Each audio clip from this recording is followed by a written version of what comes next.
Uh, my project is an interactive grounding sculpture. My artist name is C.K. Cooper. My background is that I've been sculpting in clay and wire mesh for more than 20 years. I make a wire mesh sculpture called shadow sculptures. When a light is shined on them, they cast these shadows that are subtly different than the sculptures themselves. That's kind of a list of the commissions I've done fairly recently. A 16-foot sculpture at our building there at 130 Quincy, and then 2 life-size sculptures that we made to simulate skin for getting to work with fossilized skeletons for the LA County Natural History Museum. I mostly do nudes, so I didn't do that to you guys today. This is a sculpture that I made. That's the sculpture, and that's the shadow. This is a sculpture I made called Desert Dancer, and again, that's the sculpture, and that's the shadow. So my idea for my capstone was a grounding exercise. We had to give a presentation about our midterm project. And during the midterm project presentation, I had a little bit of a panic attack. And then afterward, I don't remember now. Afterward, I couldn't calm down. And so I went to the park and I walked around and I tried to have my lunch and I tried to get calm. And then I remembered this exercise that I had used before, and it's a grounding technique, and it's called the 5, 4, 3, 2, 1 method. Parks, just gonna hang out there for a minute. So it's 5 things that you can see, 4 things that you can touch, 3 things that you can hear, 2 things you can smell, and 1 thing that you can taste. And I did this while I'm walking around the park. And by the time I got back to my car, I felt much more calm. So I thought, for my capstone project, maybe I could make a sculpture that taught people this exercise to help people feel more calm. And so I let this go on a little longer than I meant. So I wrote some things down, just jotted some ideas down quickly, and then it's gonna change. There it is. Just some ideas about things that I might want to do. Some different shapes. And then I am not a flat artist. I am a sculptor. So don't judge me. So then I thought, I had some big ideas for some wild sculptures that I wanted to make and didn't have time. So I made a cube. And then this is cutting the structure for the wire mesh cube. And then, this supports. And this is it coming together. I had to weld it all together. And just, there it is. And then I had to cover it with mesh. And there's a table at my studio. It has the mesh on it. And cutting it all out took some time. And, figuring out the way it was going to work. And then this is a break, and it makes perfectly straight edges. Little demo of using the break. It's just a manual one. And also not a videographer. So then I had to twist all the ends of the wire mesh together and then weld them.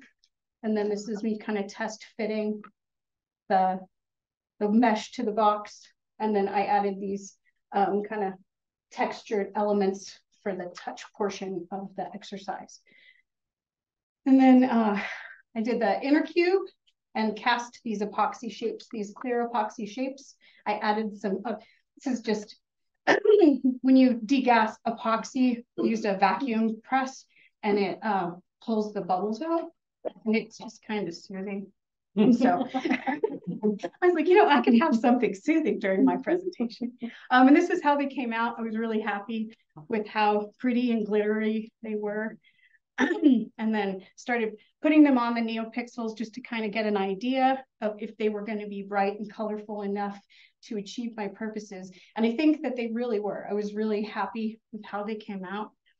And then some more. The red was really fun and pretty. Just thought it was a nice picture.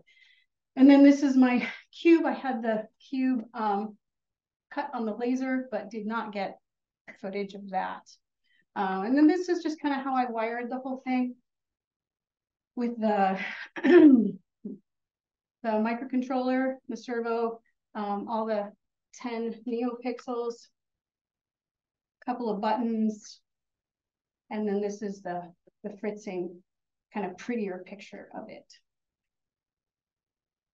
So then I made a scent box because I wanted to be able to include, you know, as many of the elements of the exercise as possible. And so I custom designed and built the scent box, and that's what it looked like in white, but then I had to paint it. And then this is just it working. You know, it opens to one side and then pauses and then opens the other side. So to release one scent and then release the other scent and then close.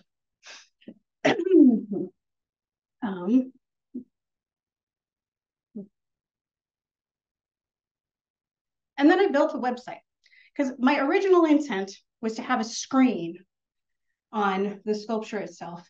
And then it was suggested that perhaps public art shouldn't have screens. And then I thought, you know, everybody walks around with screens in their pockets all day, every day. And so there is a QR code on the sculpture so they can scan it and go to this website, and it will walk them through the exercise and interact with the sculpture. So it will, you know, it just kind of guides you to you know, look at the shapes as they light up and touch the sculpture and then smell the scents and then think about the tastes in your mouth. Hopefully they're good. And so this is my little website that I built. And that's what it looks like on your phone. And then I put the whole thing together. I did not include my code because last night was a whole thing. So this is what it looks like all together. And then I laser printed the little plaque. And then there are some manual buttons. It's my duck. She actually did most of the project. So these are some of the sculptural elements that you can touch. This is what it looks like just all together. It's a little glamour shot. And then this is a demo of it working. So just kind of showing what the epoxy forms look like and, you know, what the panel looks like. And the instructions are printed right on it. So if you don't have a smartphone, you can push the buttons and do it manually. And then this is what it looks like when the shapes light up.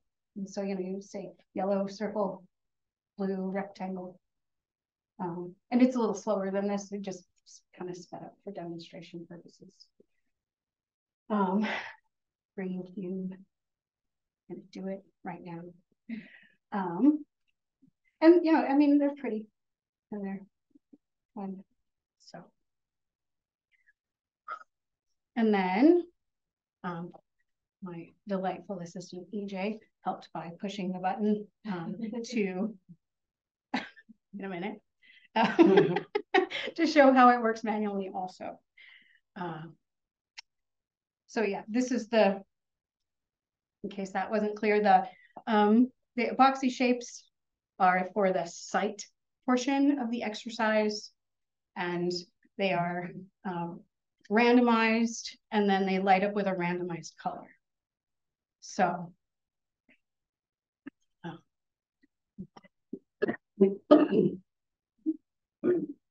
and then you would read down the instructions. You know, if you were doing it manually, you read through the instructions and follow them, and then you get to the scent portion and push the second button. Yeah. So the materials I used were 10